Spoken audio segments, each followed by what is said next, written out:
Welcome to Mommy's on a Call, your sacred space to laugh, learn, and feel like a real grown-up human for a hot minute. I'm Stephanie Uchima Carney, a mom of 3 under 6, serial entrepreneur, business strategist, and donut connoisseur, just trying to get through the day one cold cup of coffee at a time. I believe that with more intention, a positive mindset, and self-care, it is possible to thrive in motherhood, business, and life. My mission is to uncover the daily rituals, life lessons, real-life tactics, and favorite tools to inspire and empower you, mommy, to get the most out of life every single unpredictable day. So grab your headphones, tell your kids you're on the potty, and tune in weekly for some laughs, knowledge bombs, and plenty of real talk with real moms, and maybe a dad or two. Welcome to the Mommy Pod. Welcome back to Mommy's on a Call. Today, I'm really excited to bring to you Carah Elizabeth. Carah is a body wisdom coach and incorporates her years as a psychotherapist with holistic approaches such as somatic movement, yoga, breathwork, and Reiki energy healing to help women find healing for their body, mind, and soul. With 15 years of experience, Carah has helped thousands of women reconnect to the wisdom of their bodies, finding freedom from the prison of body hatred, limiting beliefs, and past traumatic experiences so that they can live a life fully connected and confident. She is also a mama to a 15-year-old boy. So welcome, Carah. Thank you so much. It's so great to be here chatting with you today. It's amazing to have you because a lot of what you do, I'm so fascinated and interested in learning more. So, and I'm sure my audience is too. So I'm really excited. But I want to start off by asking, what is your biggest mom win of the week? Oh, that's easy. So my son's birthday is actually next week. And oftentimes I don't feel like he's listening or paying attention to what's going on around him or what I'm doing. But he actually asked for 3 books this year for his birthday. And they are all meditation and philosophy type books. One is even a breathwork book called Wim Hof's Theories. I think it's Wim Hof's Theory. He does a type of breathwork. So it was this moment of oh my gosh, he's paying attention to the things I tell him and the things that are working. So how do you get a 15-year-old boy who, 15-year-old boys, I can only assume what they're like. I was a 15-year-old girl and saw them in high school, but how do you get him to be interested in yoga and breath work? And I don't know. He's not super interested in yoga. I did try to get him once to do yoga and then he didn't really like it, but he is doing wrestling. And I think what he's realizing is we do meditation together and he's starting to pick up on he has control of what happens in his life and he can choose, things aren't just happening to him. And in wrestling, he's struggling because it's new. But being able to visualize doing well or being able to visualize that before going into it, I think he's really seeing how that can impact his mood and how he presents and his energy and things like that. So, wow. How long have you been doing meditation with him? For about 2 years. We do it before bed. We have an app that we just listen to. And he's even, again, a couple months ago, he even mentioned how he's doing it on his own sometimes. And he even started doing some breath work in the morning when he's at our other house with his dad and things like that. So, well, before I get into family structure, quick question. What app do you like to use? We use Insight Timer for our meditation. I love Insight Timer. I used it, but then they put up a paywall. I understand, but they have some great meditations on there and music too. I've had the subscription for it for a couple of years. So I guess I didn't realize that they changed that structure because I already had it, but it's great. Oh, nice. Well, so I know you mentioned that he goes to his dad's. What is your current family structure like? Yeah. So we have what I love to call an alternative or, expansive relationship. His father and I actually separated when he was 14 months old and we were apart for 10 years. And then 3 years ago, we got back together and we have reunited. We still have kept both of our separate homes. We live 3 miles from each other. We've kind of kept the structure, we parent very differently and we were able to recognize that. And so for the time being, it works to have our separate spaces. We still obviously come together. I still make family meals most nights of the week. We still see each other every day for a period of time, but we do have our separate spaces. And so they can be boys there and there's a little bit more structure and formality here. Oh, wow. And so are you able, I guess, give me a little bit of background too about what you're doing with your business. I know you're in a big pivot point.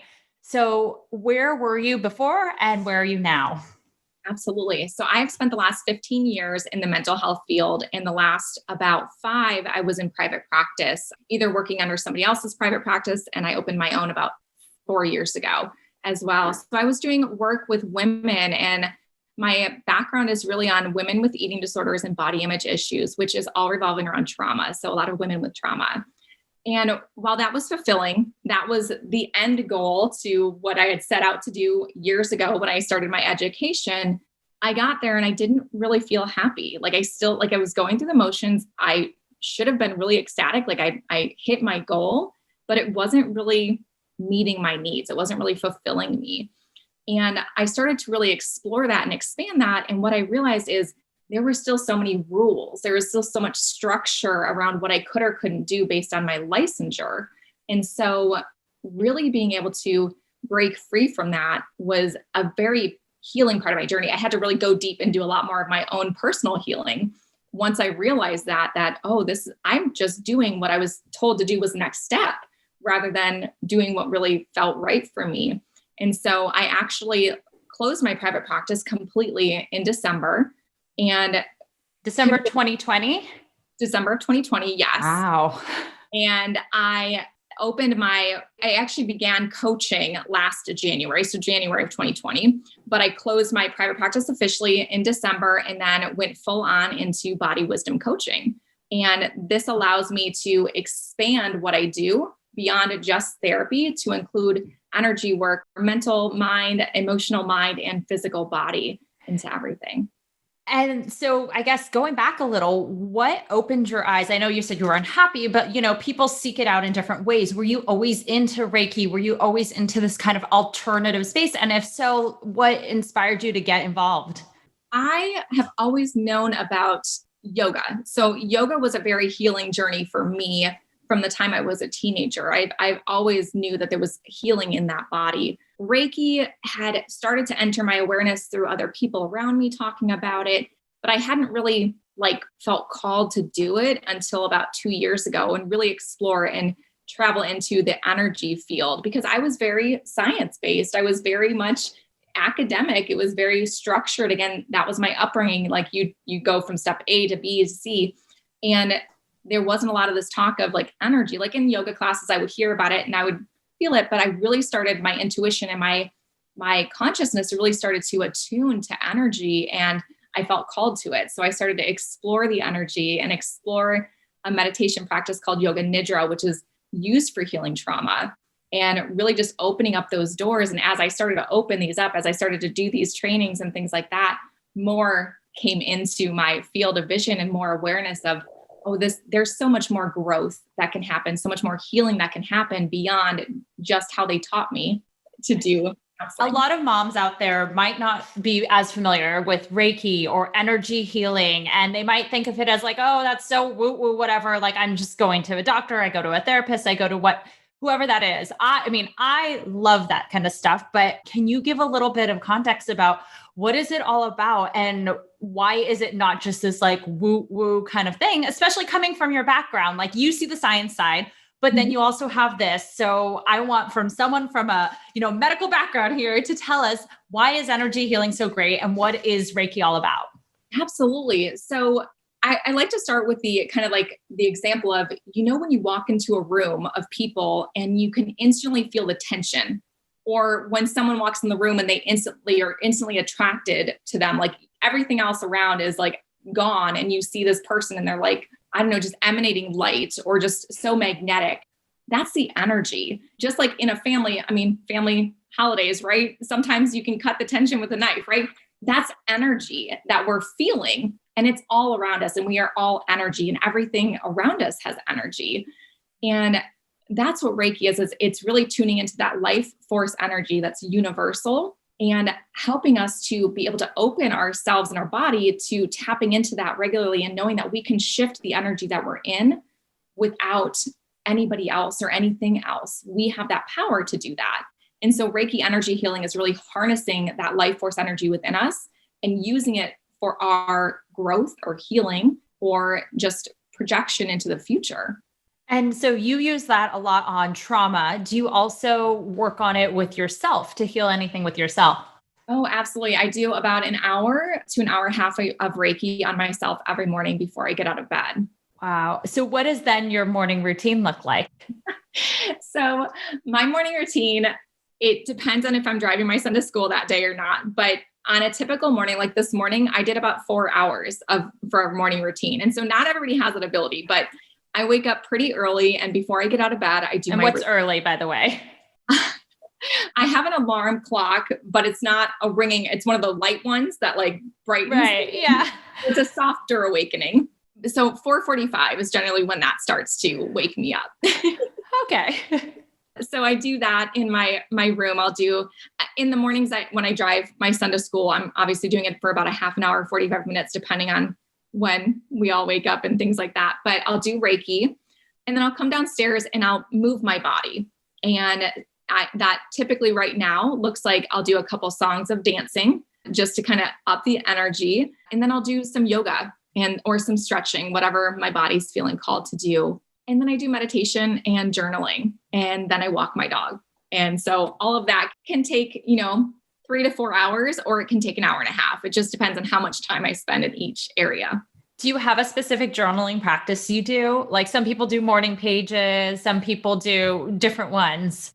Yeah, sometimes it's stream of consciousness. Sometimes it's just like a thought that came up during a meditation. Sometimes it's gratitude. It really just kind of varies day to day. I just kind of let whatever decides to come out.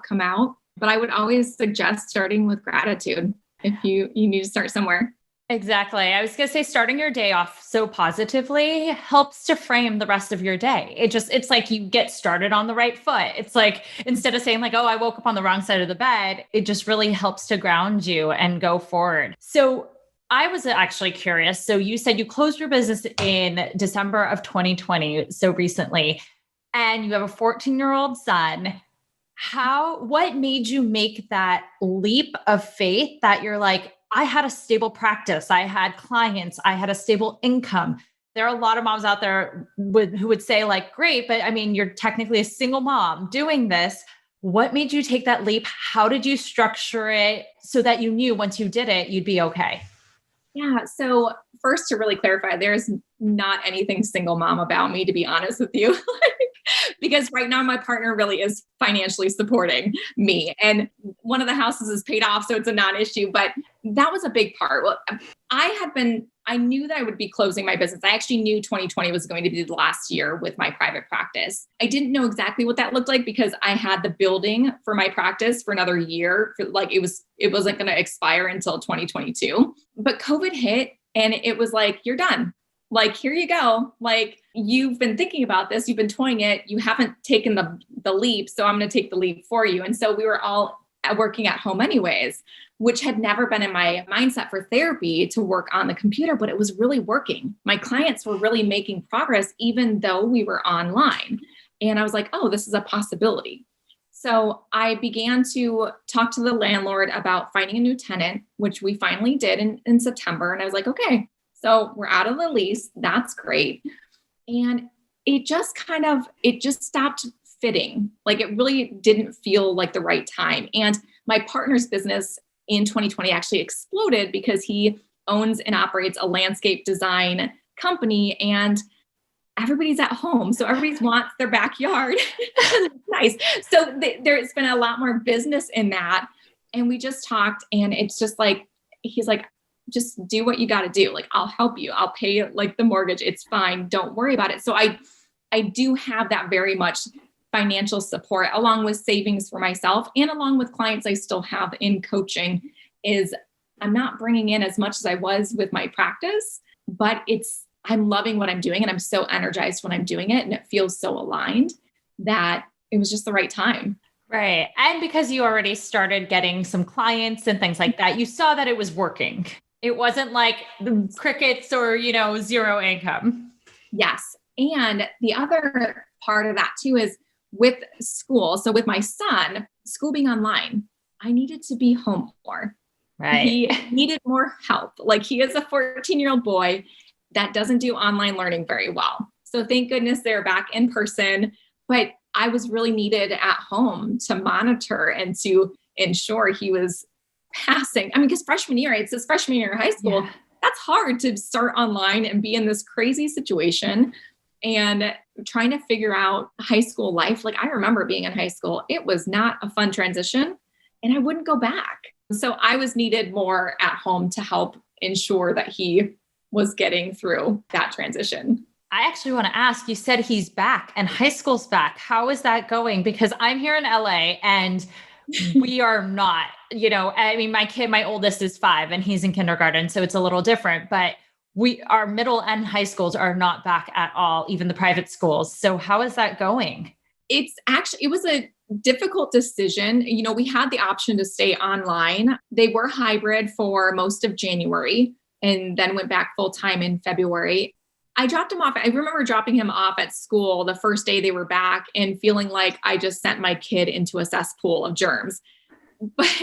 And so I did feel bad, but at the same time, like the social impact of this pandemic on people, the social impact of lockdown, the social impact of kids not being able to be with other kids, it's really astonishing. And like, we aren't going to see the results. We aren't going to see the studies for a few years about how detrimental this time is going to be on people's mental health.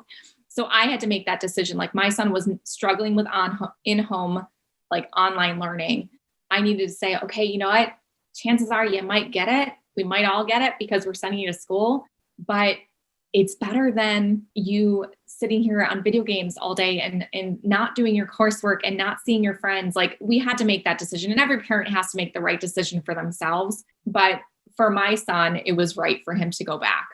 Right. And now you being an expert in, say, somatic stress, anxiety, every single thing that pretty much every mom in America is feeling right now, how are ways that we can address that ourselves? Or, besides seeking out a professional like you, like, are there any practices we can do daily to help kind of heal ourselves or lower that so that in 3 years, as you said, the trauma of the last year doesn't emerge?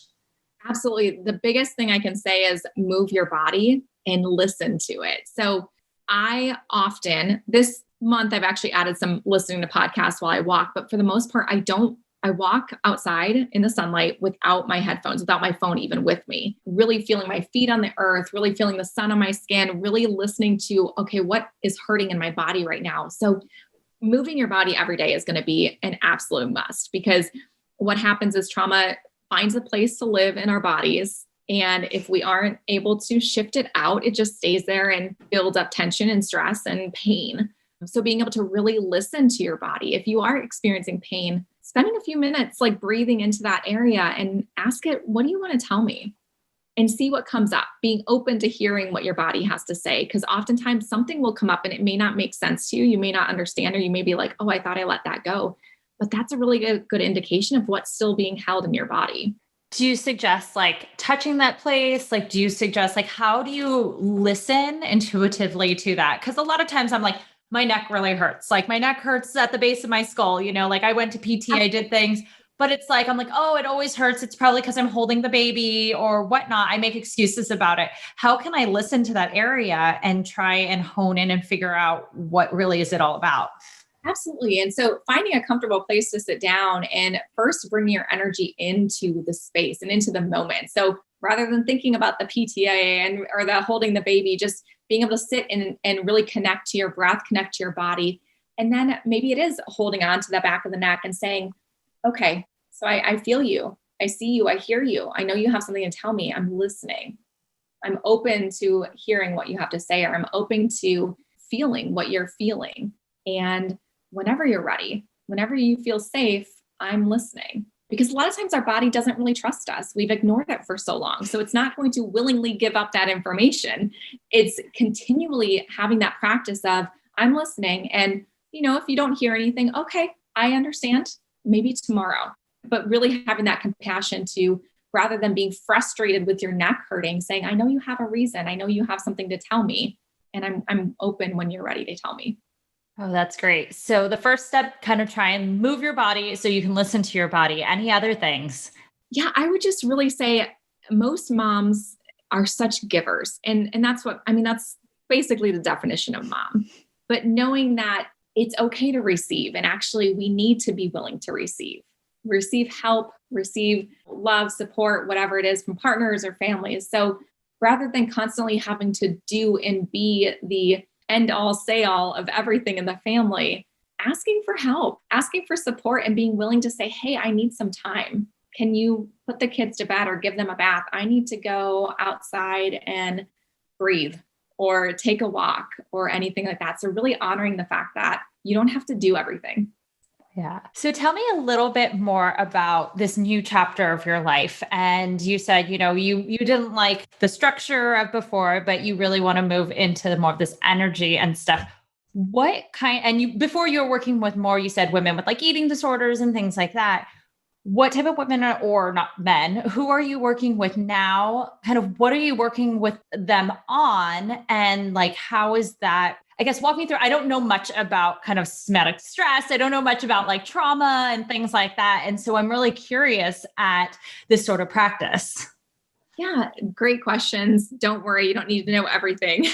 So I still primarily work with women, and I tend to work with women who are pretty successful and ambitious. Like they do have a lot going on and a lot's going well, and they're still struggling to feel that connection. They're still struggling to feel that joy or pleasure in life a lot of the times because they aren't connected to themselves, and they're living so much in this doing energy of what we call masculine energy that they aren't spending a lot of time in the feminine energy of receiving and of being, practicing the stillness. Some women, when I tell them, let's just sit and be quiet for a minute, they can't hold the silence. They struggle with the silence. It makes them cringe. And that's a really good indication that they're really struggling with being with themselves. And so really taking some time to honor that. Now if I just started programs with sitting in silence, nobody would ever show up because they don't want to do it, right? And I know this. So we do a lot more work in the beginning where we do more movement, more active yoga or movement practices. I do teach based off of the chakra system to really help women. I just find that it's a really good template for helping women to understand their own bodies and connect to their own bodies, which we start with the structured. We're starting with the lower three chakras, which are very much more doing energies or structuring energies. There's a little bit more tangibility there than the upper chakra system. So we start there with really let's plant our roots. Let's really come into yourself and dive in there. And then we flow a little bit more into the upper chakras of finding some meditation and some breath work and some more softening into being rather than always having to do something. So I do one-on-one coaching as well as guiding a membership of women through yin yoga practices, which is that more feminine, diving deep into the body. For someone like myself, who was always very much in their masculine, I think I was very strong in my root chakra, the career I had was very masculine. What can we do to open ourselves up to the feminine energy and to that feminine side without sitting in silence? Because I know that makes me nervous too. The biggest thing is you have to decide to welcome that in. Okay. So you have to decide to embrace it and just say, okay, I'm going to be open to welcoming in more feminine, soft, and flowy. So you don't have to necessarily do anything. You can kind of call that energy in as, okay, I'm going to call you in, show me how to soften today. Show me how to be versus doing today. Just kind of putting it out there and just seeing what comes up for you. Because I promise if you put it out there, the universe is going to deliver.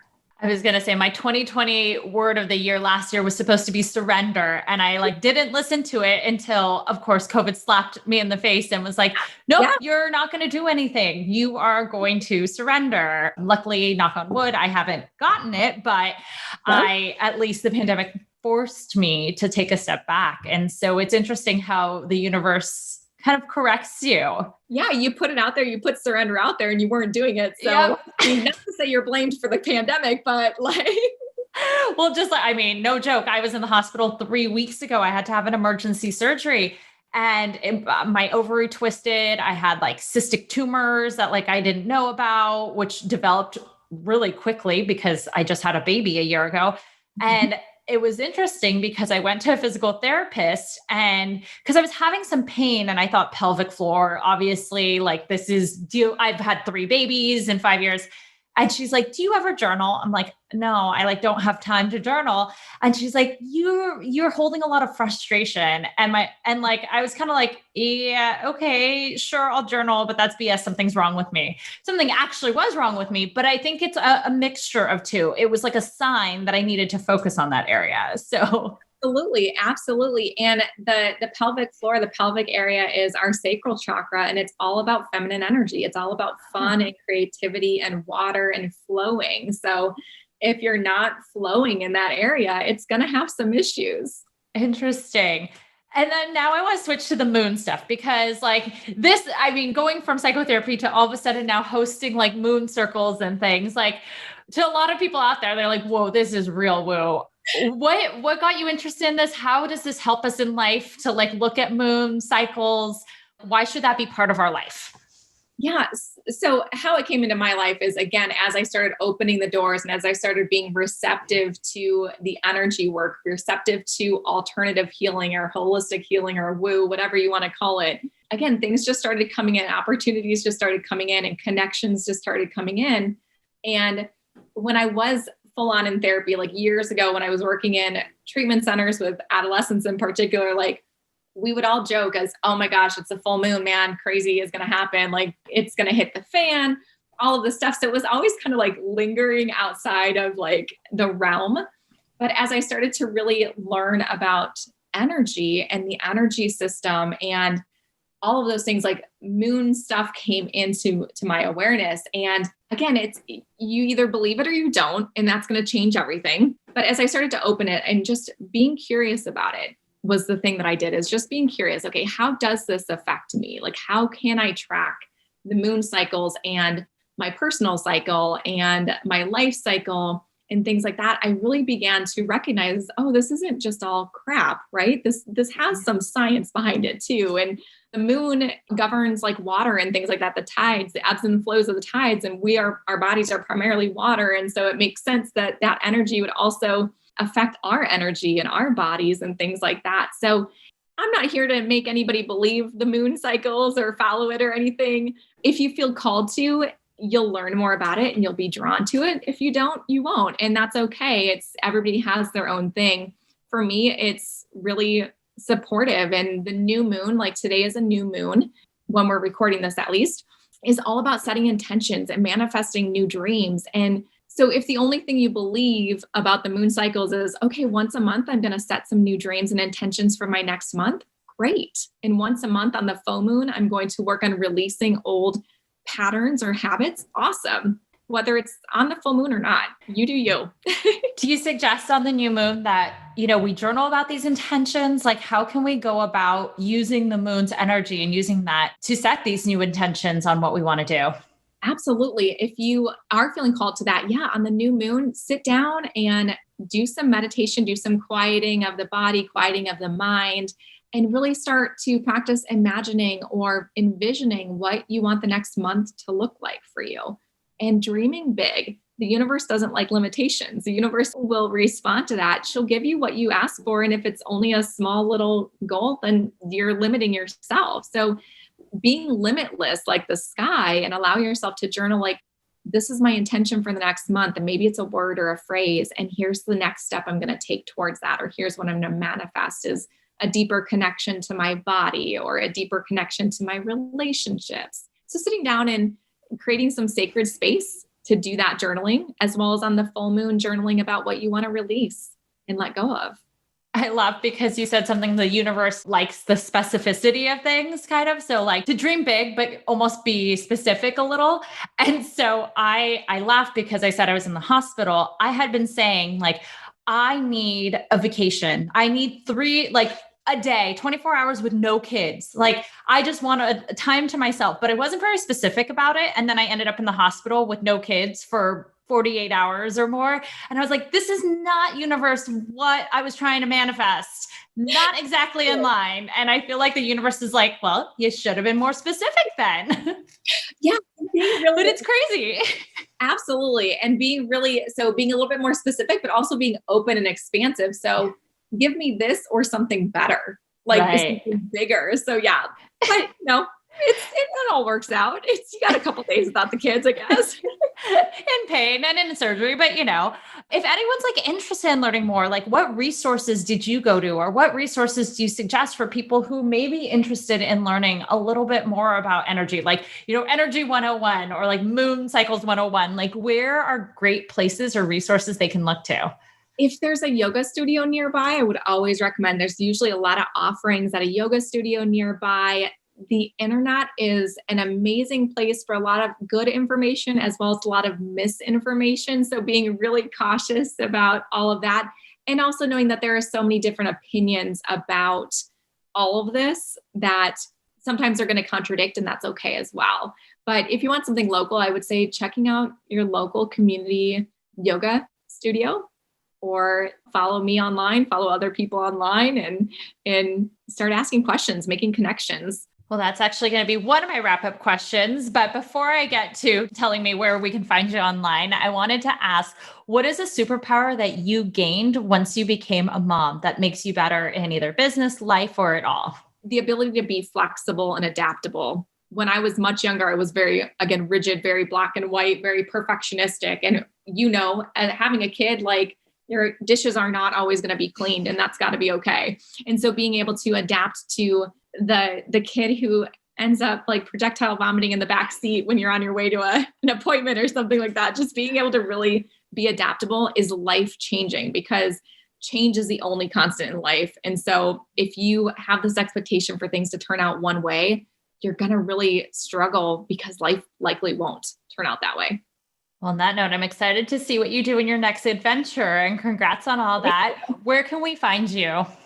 Right now, I'm primarily just on Instagram. So it's Carah, Carah.Elizabeth. I am in the process of creating a website, but I'm not the most tech savvy person. So I'm trying to have people help me with that. So that will be up soon. Well, that's great. Thank you so much for sharing all of that today. And I really appreciate you being here. Thank you so much. It's been a blast. Thank you so much for listening to this episode of Mommy's on a Call. Your support means the absolute world to me. You can find the show notes for this episode and other goodies over at mommysonacall.com. And if you enjoyed this episode or have gotten value from the podcast, I would be so grateful if you could head on over to Apple Podcasts and leave a rating and review so that we can reach and empower more moms all over the world together. Thank you so much again, Mommy Pod, and I will see you here next time.